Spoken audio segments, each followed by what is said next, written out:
Et quelle est votre approche devant les dons de Dieu? Car les dons de Dieu, c'est quelque chose d'inné. J'ai dit les vendredis que chacun de nous a un don particulier que Dieu lui-même a mis dans chacun de nous. Est-ce que vous êtes là? Parfois tu ne peux pas une prédication, mais tu peux des chants. Tu ne peux pas chanter, tu peux être vase. En bien de prophétie, tu ne peux pas être vase. Dieu peut te faire un homme d'affaires. C'est pour le don que les gens oublient aujourd'hui. Est-ce que vous êtes là? Les dons te donnés, Dieu a mis ça dans l'église. C'est quelque chose que Dieu place en vous. Avant que vous venez au monde, on ne devient pas pasteur. On est né pasteur.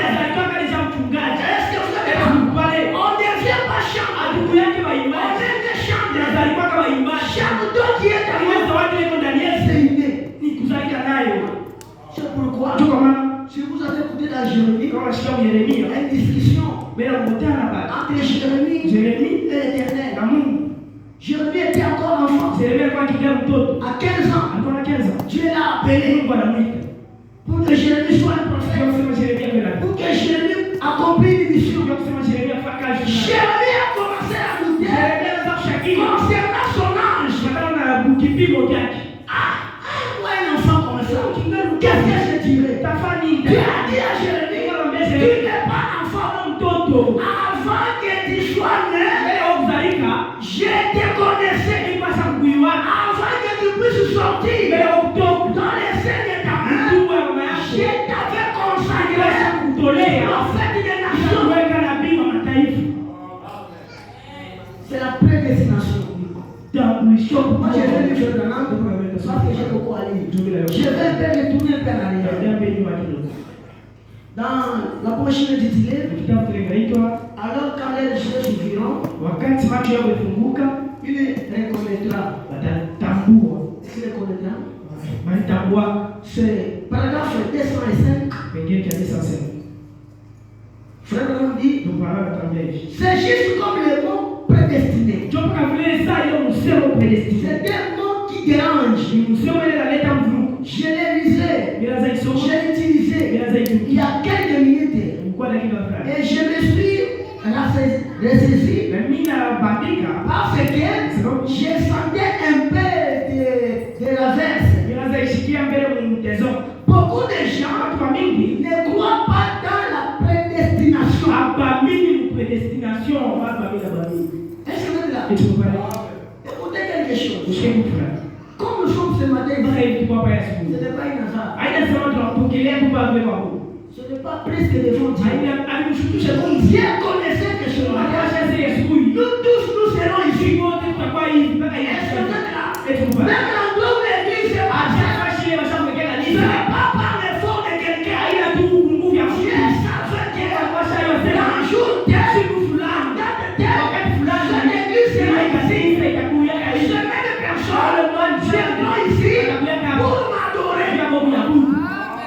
J'aimerais que ce matin, tu puisses bien le comprendre. Il y a quelque chose de nécessaire.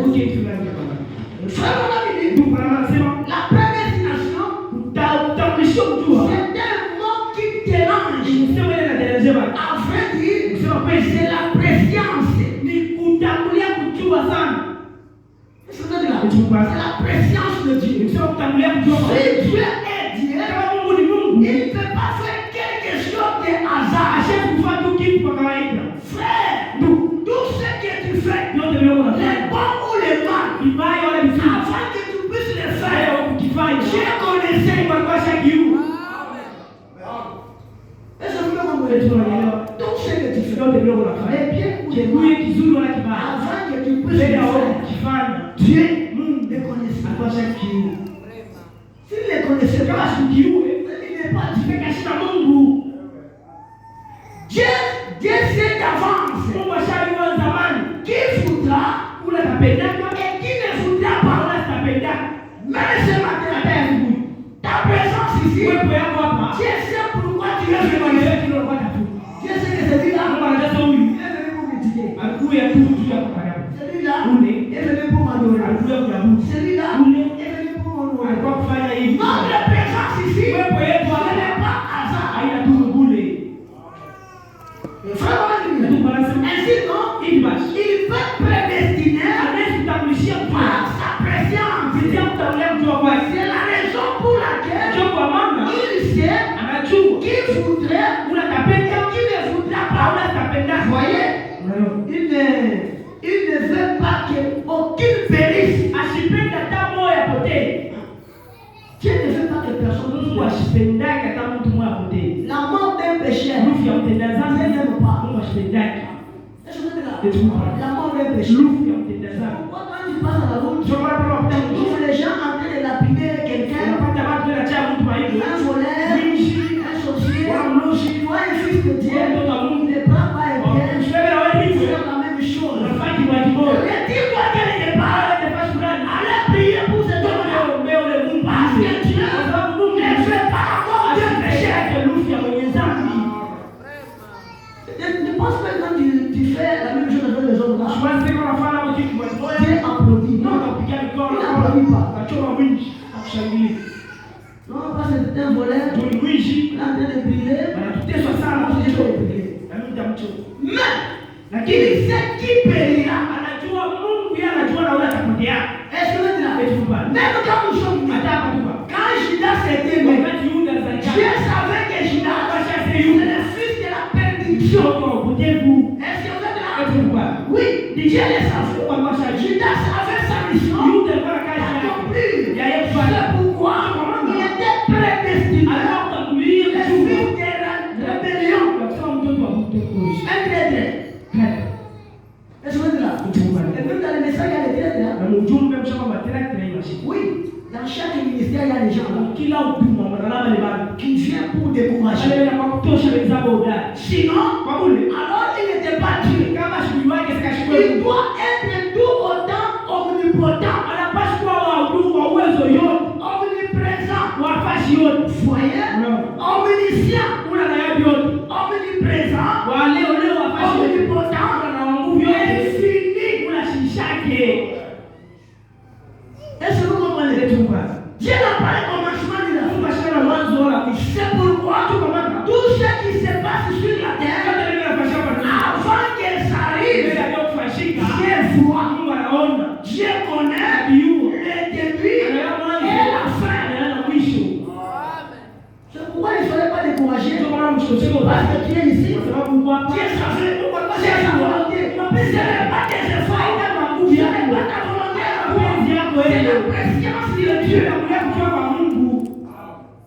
Qu'est-ce que vous êtes là? Que Dieu vous bénisse. Frère, il est infini. S'il ne l'est pas, il n'est pas Dieu. Il sait donc toutes choses. Par conséquent, il peut annoncer la fin dès le commencement. Est-ce que vous êtes là? Dieu sait que tout ce que tu fais là, c'est sa volonté. Ou bien, ce n'est pas sa volonté. Dieu sait. Ta présence ici, c'est la volonté de Dieu. Tu n'as aucun effort. Je le dis. Parce qu'il est la parole. Dieu est la parole. Toutes choses, avant que ça puisse arriver, Dieu connaît. Dans l'évangile intitulé, la semence n'hérite pas avec la base. La semence n'hérite